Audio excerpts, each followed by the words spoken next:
আজকে তোমাদের সাথে এই ব্ল্যাক ফরেস্ট কেক ডিজাইনটা শেয়ার করছি। তো অনেক দিন কোনো বড় ভিডিও আপলোড করা হয় না, তোমরা সবাই ভিডিওটা কন্টিনিউ দেখো। 1 মিনিট 30-40 সেকেন্ডের এই ভিডিওটা। আর যারা নতুন দেখছো অবশ্যই সাবস্ক্রাইব করতে কেউ ভুলো না। তো এই যে উপরে আমি ক্রিম দিয়ে আর সাইডে ক্রিম দিয়ে আমি প্রপারলি কেকটা ফিনিশিং করে নেবো, তারপরে বাদবাকি ডেকোরেশনটা শুরু করব। তো এই যে স্কেলের সাহায্যে আমি চারিপাশে ক্রিম লাগিয়ে দিচ্ছি আর উপর থেকে এরকমভাবে টার্ন টেবিলটা ঘুরিয়ে লেভেল করে নিয়েছি। আর সাইড থেকে যে এক্সট্রা ক্রিমগুলো বেরিয়ে গেছিলো সেটা এই স্কেলের সাহায্যে ওই এক্সট্রা ক্রিমগুলো কেটে নিলাম। তো এরকমভাবে মানে কেকটা ফিনিশিং পুরো প্রপারলি হয়, পুরো প্রপারলি রাউন্ড হয়, কোনো দিকে একটু 19-20ও হবে না।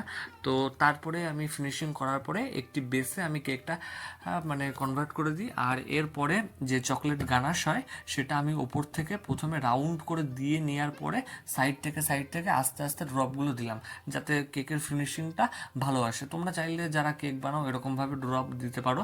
আর এরপরে উপরে আমি চকলেট ফ্লেক্সগুলো দিয়ে নেবো। আর যারা চকলেট ফ্লেক্স মানে বা ব্ল্যাক ফরেস্ট বা কোনো চকলেটের কাজ করো, তোমরা চেষ্টা করবে হাত যতটা না লাগানোর, কারণ চকলেটটা হাত লাগালে সাথে সাথে চকলেটটা গলে যাবে। তো এরপরে উপরে আমি ছোট একটি স্টার নজেল দিয়ে এরকম ড্রপগুলো বানিয়ে নিয়েছি আর নিচের থেকে এরকম রাউন্ড করে ড্রপগুলো দিয়েছি। আর এরপরে যে ব্ল্যাক ফরেস্টের মেন যে মাস্ট যে চেরি থাকবেই, তো ব্ল্যাক ফরেস্টের প্রত্যেকটা উপরে ড্রপে আমি চেরি দিয়ে নিয়েছি। আর এই যে আজকের কেকের ফাইনাল লুক, সবাই কমেন্ট করে জানিও কেকটা কীরকম হয়েছে।